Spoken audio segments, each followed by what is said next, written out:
நீங்கள் தைராய்டால் அவதிப்படுறீங்களா?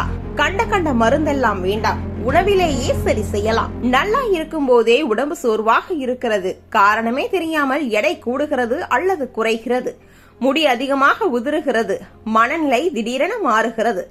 இப்படி சிறு சிறு மாற்றங்கள் நாள்தோறும் நடக்கும்போது இது சாதாரணம் தானே என்று நம்மில் பலர் அலட்சியமாக கடந்து போய்விடுகிறோம். ஆனால் இவை அனைத்திற்கும் அடிப்படையில் ஒரு சின்ன சுரப்பி செய்யும் குழப்பம்தான் காரணமாக இருக்கலாம். அதுதான் தைராய்டு.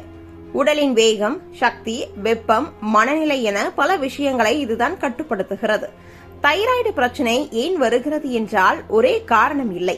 சிலருக்கு மரபணு காரணமாக வரும், சிலருக்கு நீண்டகால மன அழுத்தம், தூக்கமின்மை, ஹார்மோன் மாற்றங்கள், பிரசவத்திற்கு பிறகு உடலில் ஏற்படும் மாற்றங்கள், உடலுக்கு தேவையான சில ஊட்டச்சத்துக்கள் குறைவாக இருப்பது போன்ற காரணங்களால் வரும்.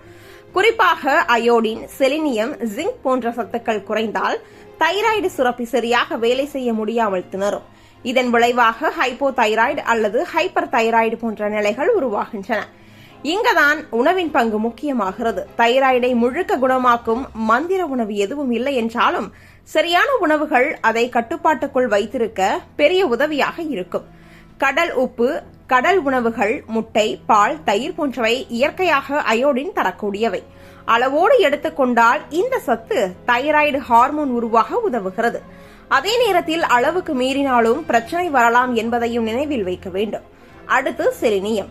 இந்த சத்து தைராய்டு ஹார்மோன் சரியான வடிவில் உடலில் பயன்படுத்தப்பட உதவுகிறது.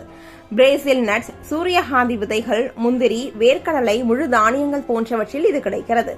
வாரத்திற்கு சில நாட்கள் இவற்றை உணவில் சேர்த்தால் தைராய்டு சுரப்பியின் வேலை சுமை குறையும். அதேபோல் ஜிங்க் குறைவாக இருந்தாலும் ஹார்மோன் சமநிலை பாதிக்கப்படும்.